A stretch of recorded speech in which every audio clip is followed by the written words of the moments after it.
Hello, BookTube. I got a second piece of mail today. It arrived late at Hyde Cottage, and I know what it is, and it's not going to make me look good, especially in light of the last bit of mail that I got.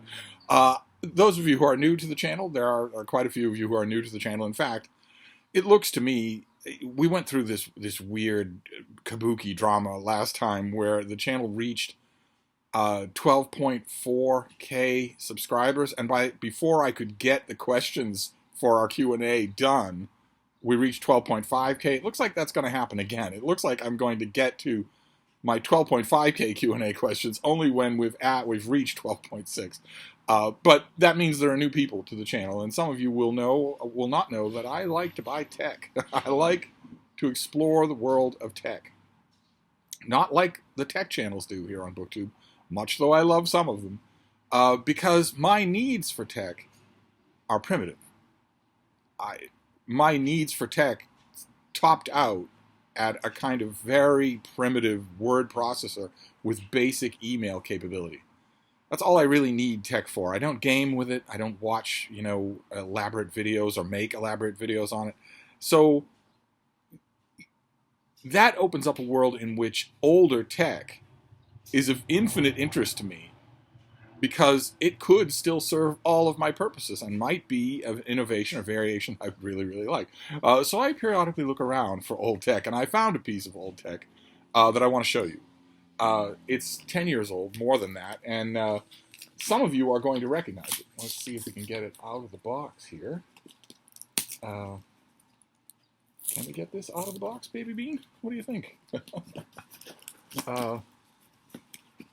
Obviously, I don't have any of the flashy editing skills of normal tech channels. I am not a tech channel, but I want to get this.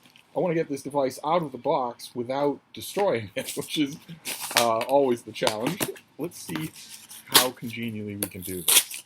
I found a device online that I am very, very familiar with, and I decided, since I don't own one, that I might as well get one and play around with it and see what it can do. I actually know quite a bit about it. It is the old Barnes & Noble Nook Color. Barnes & Noble, the big bookstore chain here in America, decided to get into the ebook market, the e-reading device market, with both feet first. They went in whole hog to the tune of $500 million. Revamped all of their stores, went monorail when it came to their e-reading devices. And for a little while, that was a booming area of the store. It got lots and lots of customers. And I went where the customers were. I did not care. I went where the customers were. So I didn't know anything about these devices. It had never occurred to me to read an ebook. So I went over to that section of the store just because that's where people were and had to learn the devices as a result of that. I learned them piecemeal. I sold thousands of these things to customers, but I already knew something that a lot of you will probably know, which is that technical know-how about the thing that you're selling is often a whole lot less important than what we lump under the term of people skills. And I loved talking to customers, so we would just talk about possibilities and what this device can do and what they might want from it and whatnot. But despite all the thousands of items that I sold, it never occurred to me to buy one and use it myself. That moment comes to all people at different times. Everyone, I think all diehard readers, are usually resistant to the idea of ebooks and e-reading until they have a moment, some moment somewhere that causes a change in their thinking, some moment somewhere that makes them realize that this is just a different delivery device for the same experience, that it isn't soiling the experience at all. I remember vividly my moment like that, and I've known lots of other, long time readers of printed books who've told me their own moments. But that moment happened after I was gone, so it never occurred to me to get one of these things, and now I have one. I found one online. This is very nice. Someone had a magnetic clip case for this thing, leather magnetic clip case. Very nice. Interesting. Okay, so this is the Nook Color. I think I probably want to take it out of this case just to show it to you. And then I can just slip it back in the case if I feel like I want to keep it. in that thing. I don't know. Usually I like my technology naked. I usually don't like cases for it. This is the Nook Color that they did. This is not a dedicated e-reader. This does not have e-ink. This is a color display. And it illustrates a whole bunch of operative principles for buying tech online. I've often thought about making a whole video or a whole series of videos about this because it's a dodgy thing. You've got to have your wits about you. And the amount of risk that you are willing to run with a tech purchase online, especially a secondhand tech purchase, not something straight from the manufacturer, the amount of risk that you are willing to run should be in inverse proportion to the price of the article. So if you're paying $60, $70, $100, anything more than $150, you should have basically zero willingness to entertain risk. You should be able to see a clear, sharp picture of the specific item the person is selling. Not just the front of it and not a stock photo, but all sides of it. You should be able to see that clearly. You should be able to see the item that you're buying. If you go into the description on that listing and it says the item that you're buying will look similar to the one in the picture, go on to the next listing. No matter how attractive the package is, no matter how nice the price is, go on to the next listing. You have to be able to look at the picture of the thing you're buying, the specific item that will reach you in the mail. And in addition to that, if the price is really low, the price for this thing was astonishingly low. It's like $10.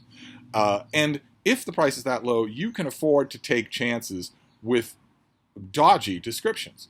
And this had one. This is an Android device with a Barnes & Noble customized pie crust baked onto it. It's rootable. So if you get an old Nook Color that has the Barnes & Noble store and the Barnes & Noble skin on it, you can root the device and get that stuff off it, which will leave you with a stock Android device. And the listing for eBay where I found this said that the original owner had already done that. Now this came with the Nook Color. We'll get to the Nook Color. It came with this nice leather case, and it also came with the original Nook charging brick and a charging cord. That's great. That's fantastic. I like to keep the customized things like that if I can.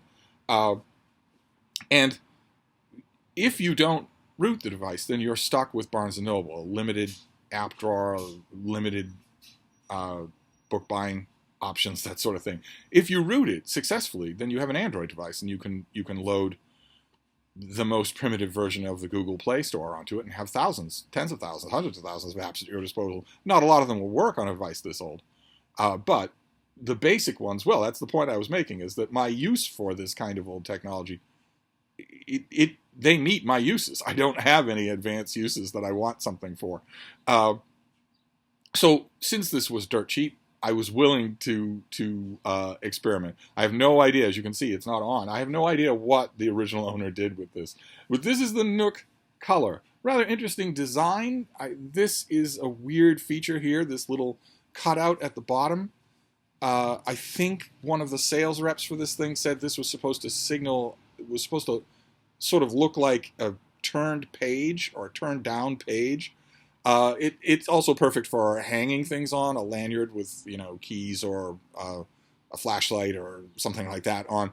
And it hides the door to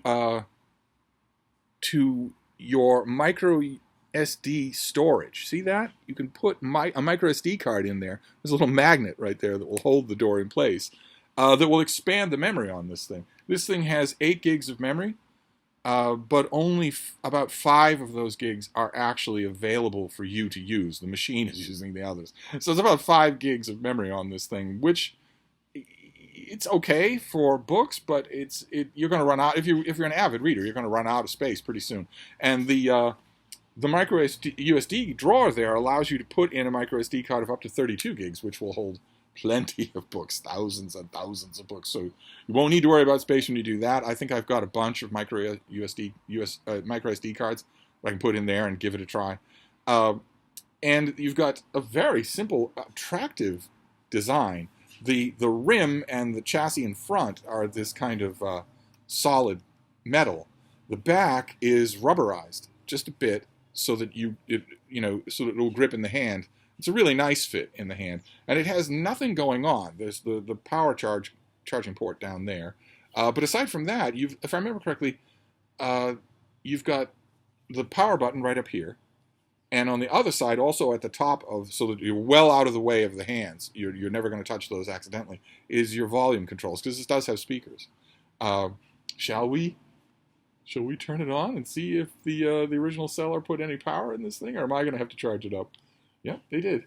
I'm curious to know what they did. The original seller monkeyed around with this thing, and I'm curious to know what they did. And the neat thing about that is that even if they ruined it, I spent virtually no money. I spent money that I'm not going to remember.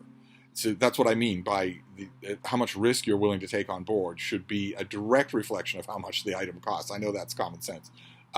Yeah, see this. Look at that. That is not a Nook. That is not a Nook powering up here. So who knows what this person did with this device? Maybe all they did was simply root it and put a new operating system on it. It looks like that's the case.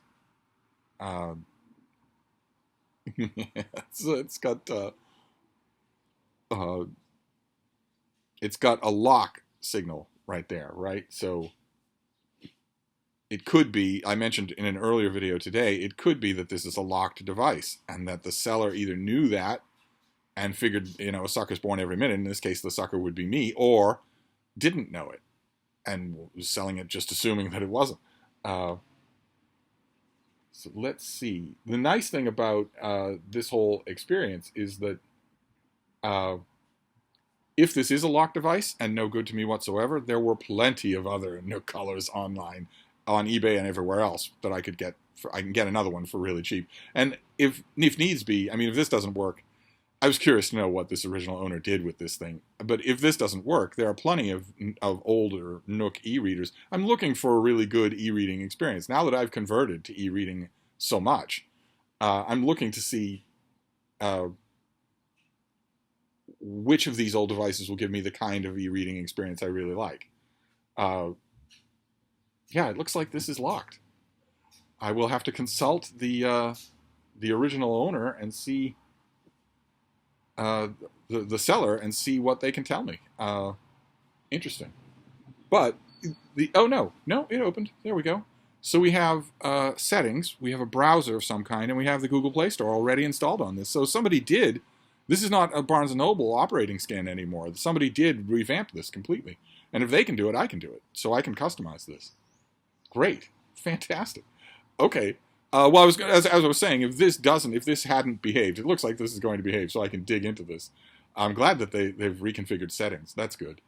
But if this hadn't worked, there are plenty of other e-readers out there, older e-readers, for me to play around with that are $5, $6 a piece, so that I can find out which e-reader I really like. But it's kind of a little technological homecoming to finally have a Nook Color after all this time. This was 10 years ago, more. It might have been more. Might have been 2010 or 2012. It was right about there that I would report for work, and if there were book questions, I was happy to answer them. But otherwise, I was over at those Nook tables, talking with customers. The Nook tables were right by the front of the store, so I got to greet the customers anyway as they were coming in. Ask them, I'm here at the Nook Center. I'm happy to talk to you about e-reading and our e-reading devices, or any e-reading devices. Happy to talk to you about your Kindle. But I'm also, I'm right here. So if you've got any book questions, feel free. So it led to a lot of fun. We had a lot of fun up at that Nook area. But it never occurred to me when I was there to get one of my own. And now I have one that's not quite a Nook Color. Someone has Frankensteined this thing. That's okay. That's perfectly okay. That makes it interesting. So I will go into the settings and reconfigure this thing. Right now, there are a whole bunch of little ticks with devices. Everybody has their own set of little preferences. I myself don't like the device to power off unless I tell it to. So I have to go into the settings and say, don't go into sleep mode ever. Not after 3 minutes, not after 5 minutes, not after 30 seconds. Don't ever do it. If I want to turn you off, I'll turn you off. Otherwise, you stay on, and I'll run the risk. And a whole bunch of other things too. I'll have to figure out how to reconfigure this thing. Oh, that's going to be fun. That's going to be fun to do. All right, so that's the other piece of mail that I wanted to show you. It's yet more tech mail. It's a Nook Color from eons ago, from that I never thought, it never occurred to me to get one of these things. I will pop a micro SD card in this thing. Here, let's put it back in this case. This case is rather nice, the magnetic clasp and all. We'll put it back in the case. I don't typically like cases on my devices, but we'll see. I will. It looks like it's fully charged, so I don't have to worry about this power cord quite yet. And I'm also not sure whether or not it likes to power from a working laptop. That would be ideal because the Nook devices, unlike Amazon, unlike the Kindle, these take EPUB, which means that if this will connect, if it'll play well with my computer, I can just sideload ebooks onto it and see what it's like to read on a Nook Color. I've never done that. All these devices that I sold, I've never actually read a book on this. So there you go. A little bit more tech mail for you. I'm going to wrap this up, but I will be back. Thank you, BookTube.